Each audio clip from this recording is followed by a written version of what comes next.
That's literally your job. Yeah. Your job is to focus on games of football. That's all you're paid to do. He believes his own hype still, even though nobody else does. The best thing you can say about him, he's maximised every drop of talent he was given. Yeah. He's like taken it to the absolute extreme. Hello and welcome to Football Trending, the show that covers all the biggest topics on the timeline. I am, as always, joined by Kyle Picknell and Wayne Farry.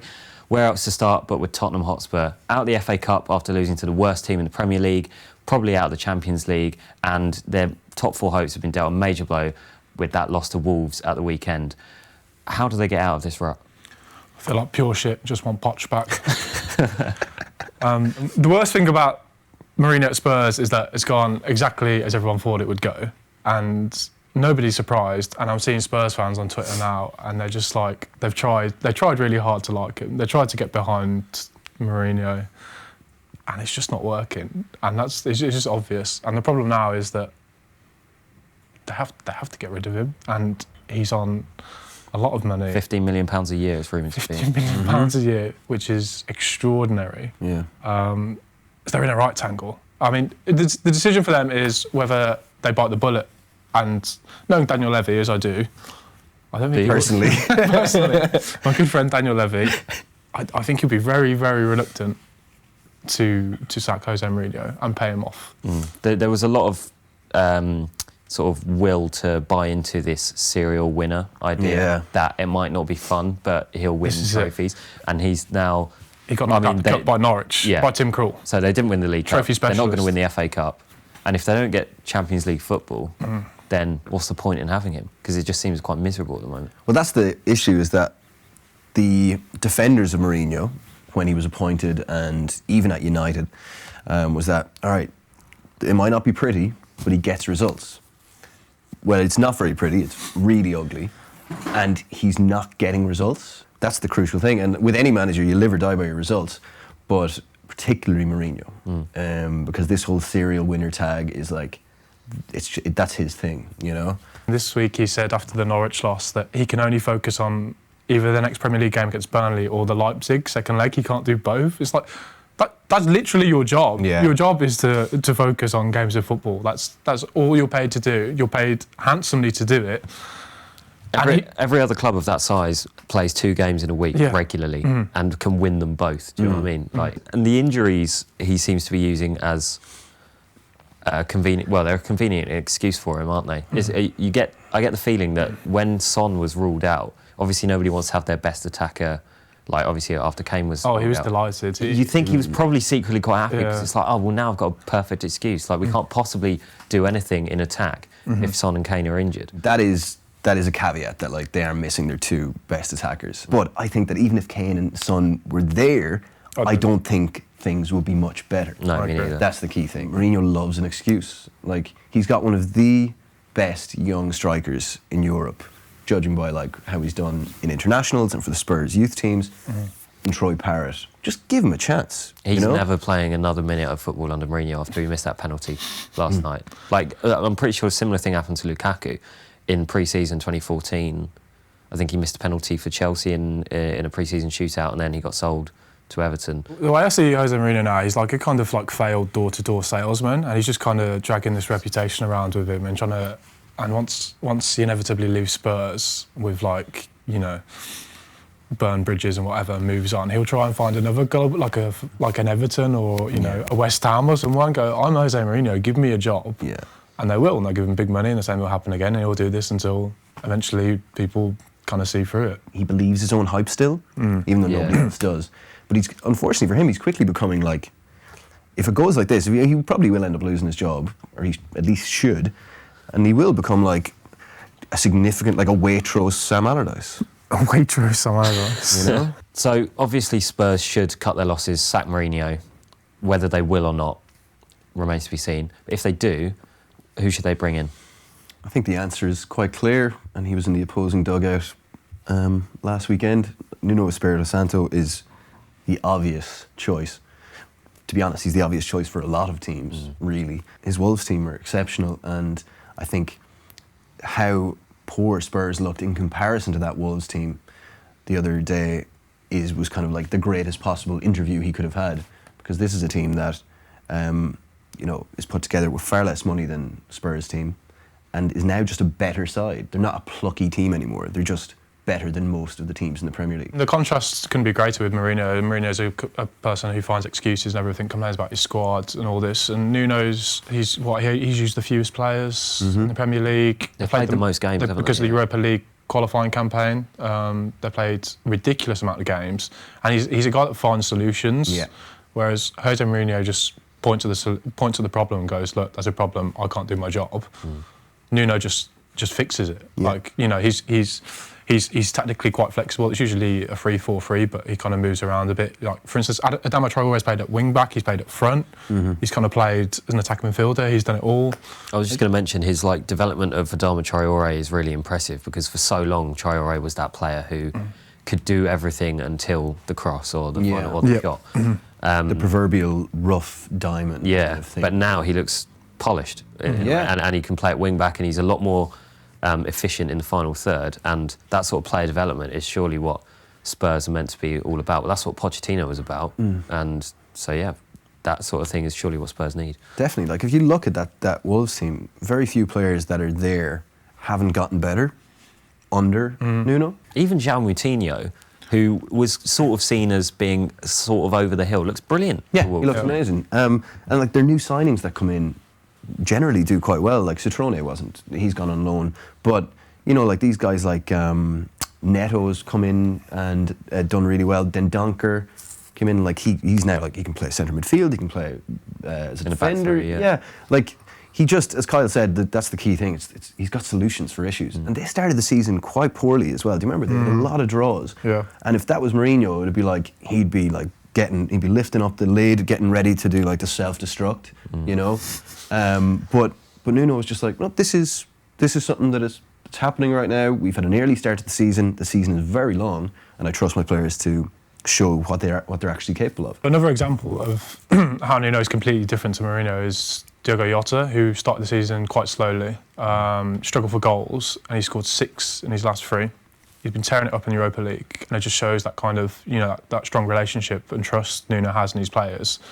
Even if they're not firing, he still has the faith in them. Whereas Jose is kind of he's the opposite. He kind of like slide digs at them in the press conferences, not necessarily defend them. Very quick to drop players if you know they look like they've lost their confidence a bit, and it just changes the team, the mentality of the team when you know your manager's going to stick by you like that, you know.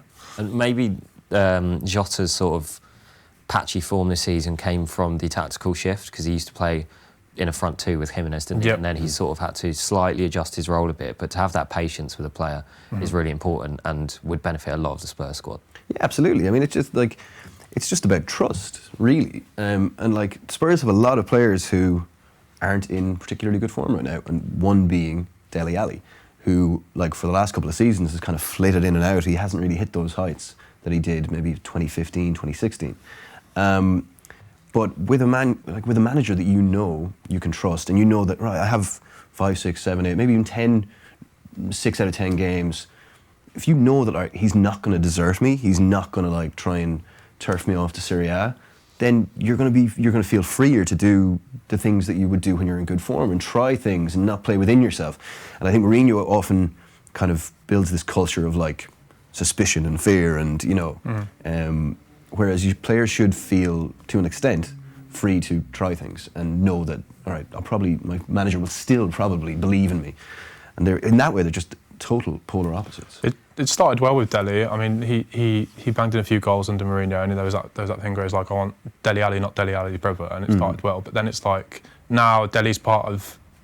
Jose's incorporated Dele into the excuse that he doesn't have a proper striker. So it's like, how can Dele Alli, if he's getting played as, you know, a makeshift 9, and he's not performing well, and his manager's just bemoaning the lack of a proper striker, then how does that make you feel as someone who's trying to do his best in a new position that he hasn't really played, you know? Yeah. I mean, that's the big thing, is that players want to be used on the pitch for tactics, not for like politics at the club, you know? Yeah.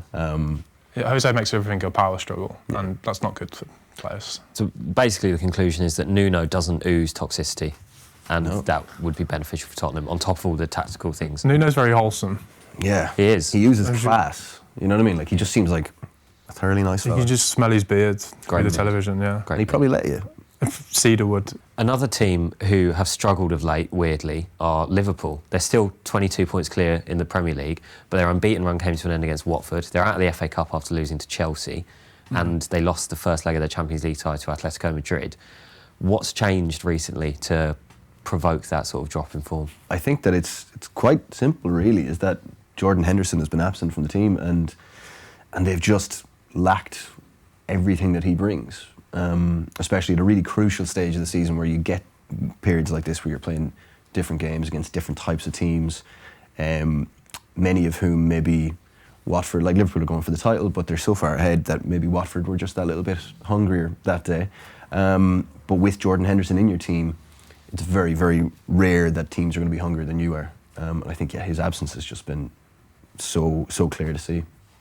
I think it's the greatest benefit of Jordan Henderson is not necessarily what he brings in terms of talent on the ball or anything like that. It's like that mentality, and he doesn't let performance levels and complacency drop below a certain point. He always has the rest of the team like playing to his standards basically, and it's like it's a psychological boost for the rest of the players. And I think occasionally, when you're a team that's this good, you're going to get complacent when you turn up at Vicarage Road against Watford and you've been unbeaten. You've strolled through the Premier League this season. Even unintentionally, psychologically, you will just have it's completely natural. It's not a fault of the Liverpool players. They're only human.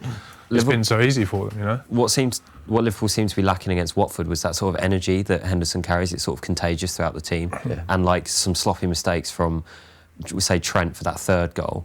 And like Lovren being bullied by Deeney, you'd like to think that Henderson would have stepped in. Liverpool, like a lot of these players, they're strong mentally, and I mean, just saying that like they're affected by him not being there is not a suggestion that that they're weak or that they're not leaders on the pitch. They obviously are, but like it's a case of maybe you not realising how important somebody is until they're not on the pitch with you.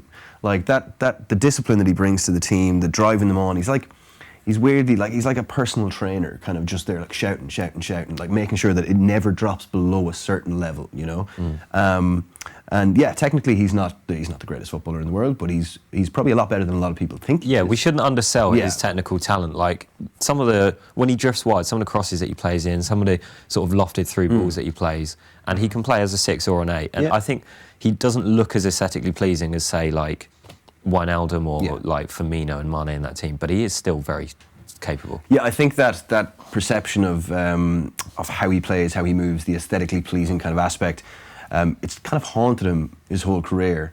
Like Alex Ferguson mentioned his gait, the way he walks, for one of the reasons that he didn't want to sign him for Manchester United. A lot of people still continue to kind of use that trope of him only passing sideways, and that maybe he just doesn't pass as attractively as other players. But when it comes down to it, aesthetics don't really matter when it comes to football. If the passes go where they're meant to go, does it really matter how he kicks the ball? Exactly. Yeah. Another person who saw Henderson's talent while others were sceptical is Damien Comolli, who was Liverpool's sporting director at the time. The board were apparently willing to pay around 15 million for him, but Sunderland wanted a bit more money, and he had to fight tooth and nail to get the board at the time to agree to a 16.75 million fee, which now, looking at how important he is to this Liverpool team, how long he's been there, and the trophy, he's won a couple of trophies already, and the Premier League that he's going to lift, seems bonkers now to be squabbling over that 1 million fee.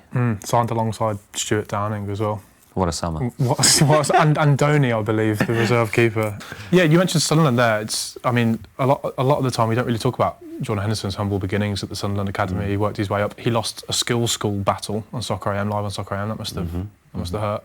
But he's got an incredible fight and a spirit to him that a lot of modern footballers don't have, and he's kind of our equivalent of Javier Mascherano playing in the Barrios in Argentina, working his way up, and he's got that kind of fight and spirit. And he's like, the best thing you can say about him, he's maximised every drop of talent he was given. Yeah. He's like taken it to the absolute extreme. He's won a Champions League, for God's sake. He's done more than Steven Gerrard did in a Liverpool shirt, and you have to give him all the credit in the world for that. Yeah, absolutely. And I think a big thing is how highly his teammates rate him as well. That's where you really find out who's important. They're all important. That Liverpool team is phenomenal, but his teammates, they know that they could go to war with him, to use that old trope, but they trust him implicitly.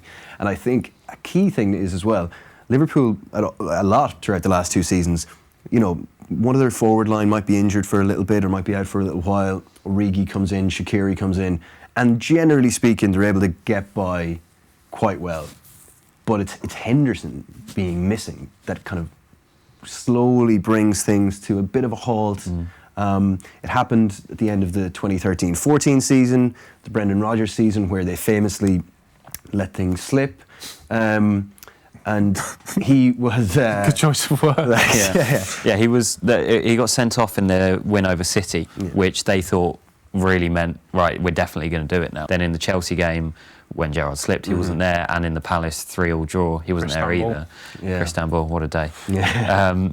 But I don't think that's going to happen this time. But their current dip in form does show that, and it's not, as you say, it's not other players coming in, because Oxlade-Chamberlain played where Henderson now plays when they got to Champions League final and lost to Real Madrid. It's just the absence of Henderson, regardless of where he plays. Yeah, he brings a lot of intangibles that you can't replace like for like, as you can with kind of other positions, other players, and that shows. I think the only player in that team that his absence would be noticed as much is maybe Van Dijk. Where it's just like they don't have another of that. As shown by Lovren's form against Watford. Yeah, let's not talk about that. Right, well, no Hendo, no party then. Agreed? Well, yeah. Well, I think there will be a party still. Yes, there will. And that's all for this week. Thanks for watching. Tune in next week for more Football Trending.